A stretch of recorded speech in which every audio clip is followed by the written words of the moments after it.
Welcome, curious minds, to another deep dive. We're continuing our series, Navigating a Business Model.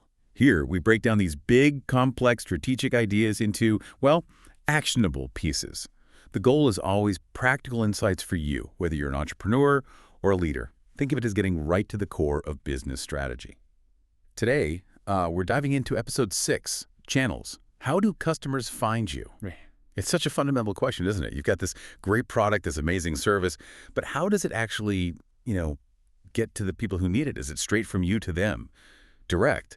Or do you use partners, retailers? That path, the way customers find you, it's not just some minor detail, it's absolutely critical. It really is. And in this deep dive, we'll explore exactly that distribution, sales channels. We'll talk about the go-to-market strategy, what that actually means, and crucially, why focusing on maybe just one main channel early on is so important rather than, trying to be everywhere. We'll look at direct sales versus, say, online marketplaces or physical stores and the implications of choosing one over the other. Okay, let's unpack that. When we say channels in a business model context, are we just talking about shipping, like logistics, or is it deeper? Oh, it's definitely much deeper than just logistics. A marketing channel is really the way you add value to a product. It defines how the product is sold, how it's perceived. Think of it less like a single event, getting it from A to B, and more like this continuous process. Everyone involved, manufacturer, distributor, retailer, they all need to be focused on that end user. It's actually a key strategic asset for a company.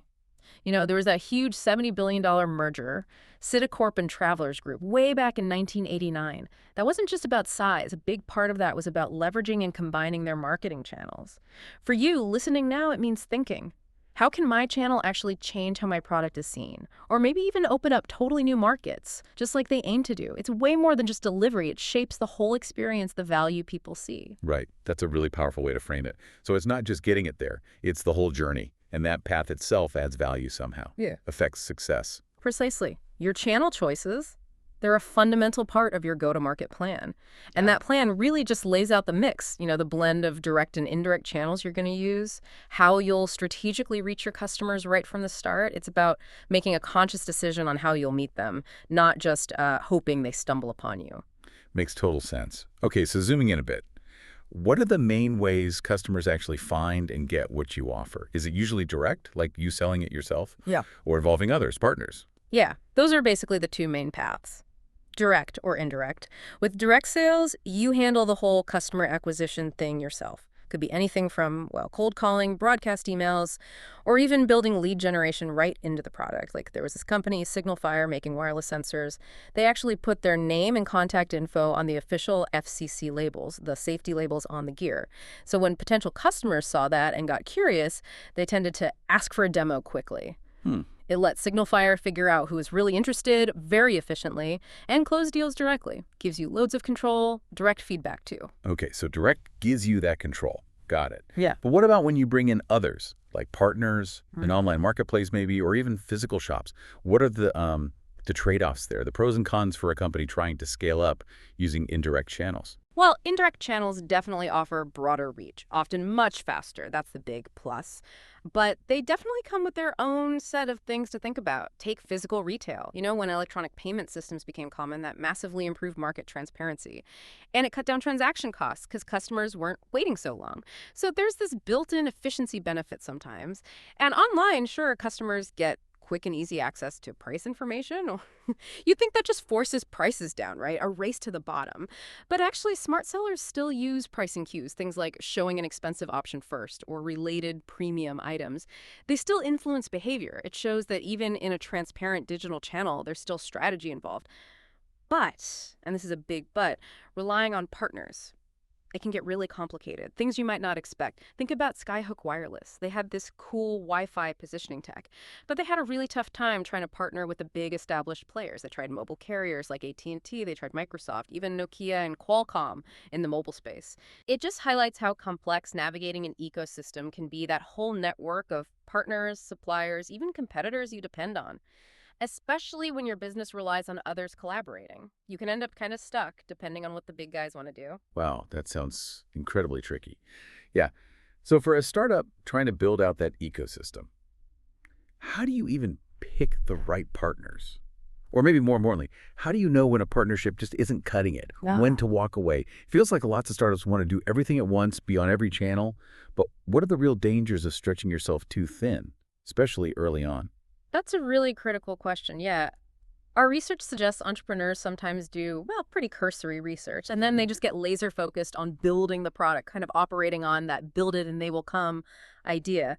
It's this leap of faith that often totally ignores testing the business model hypotheses, especially the channel part. And the pitfall is obvious. You can waste huge amounts of time, money, effort without really knowing if your channel works or if customers even want to find you that way. It's a common trap, honestly, usually born out of pure enthusiasm. Right. So what's the takeaway for you, the entrepreneur listening, Mhm. especially in those early days? Resources are tight. Every decision counts. How do you avoid falling into that build it and they will come trap? Prioritization. It's absolutely key. You have to prove a channel works. Look at the story of Gamalink. It's pretty compelling. The founders struggled for a whole year to get venture capital, even with what they thought was a solid plan. They only got significant funding, actually. $800,000 in unsolicited VC money came to them after. After they put in their own money, $12,500 each, launched it themselves, and proved it was succeeding in the market. It just shows that demonstrating a working channel and crucially real revenue coming in, that's often what investors need to see first. You got to show customers can find you, will find you through a specific path, and importantly, that they'll actually pay you. That's such a powerful lesson. Practical execution beats grand theory, right? Show, don't just tell. And we've definitely seen companies like Dropbox pivot like that with amazing results. Finding the right channel isn't always obvious from the start. Absolutely. Dropbox, yeah. They first tried some traditional stuff. They experimented with search engine marketing, trying to rank high on Google searches, and business development deals, basically partnerships with other companies. But they realized pretty quickly these just weren't delivering the user growth they needed. They weren't working well enough. So instead of just throwing more money at it, they pivoted quickly to viral marketing. They avoided wasting too much time and money on flawed assumptions. Smart move. And then they actually put serious engineering effort into boosting that viral spread. They built features like shared folders and that famous two-sided referral bonus where both people got extra storage. It really highlights a key principle, especially early on. Sometimes too much analysis can delay entry until it's too late, or it can kill ideas by identifying numerous problems. In markets that change fast, the ability to just seize short-lived opportunities and execute them brilliantly, that's often way more valuable than some rigid long-term plan. Find a channel that works, prove it fast, then pour resources into it. That agility, that speed Yeah. seems crucial.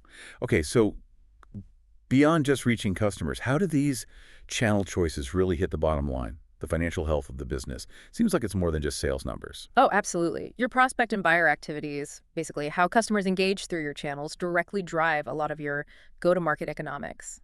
This affects things like your working capital requirements, how much cash you need on hand, and your overall financing needs.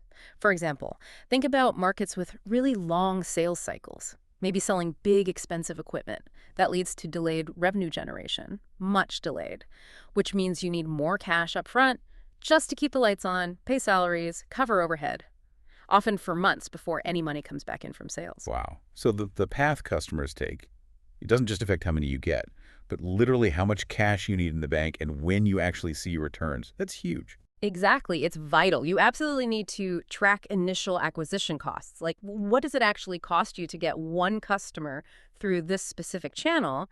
And then compare that cost to the profits to be generated over the customer's expected relationship with the company. We often call that customer lifetime value, or CLV. Knowing your CLV tells you what you can actually afford to spend to get a customer via that channel. It's all about strategically finding and keeping profitable customers, not just any customer. Because, a low CLV combined with high acquisition costs through a certain channel, that can sink your business fast no matter how good the product is. Okay, as we wrap up this deep dive on channels, it's just so clear how customers find you. It's not some side issue. It's a fundamental pillar of the whole business model, with really big financial and strategic consequences. Yeah, and remember, your channel strategy isn't static. It's not set in stone. It needs constant testing, refining. Sometimes you might even need to totally reinvent it based on what customers are telling you or how the market shifts.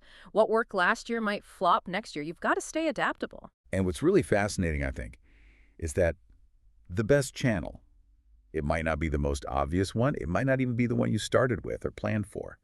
It seems to be about being really observant, adapting quickly, and just constantly optimizing that connection Hmm. based on where your customers really are and how they genuinely want to engage with you. It's less about what you prefer, maybe, and more about their behavior, which kind of leads to a big question for you, our listener. Are you truly listening? Are you tuning in to how your customers actually want to find you?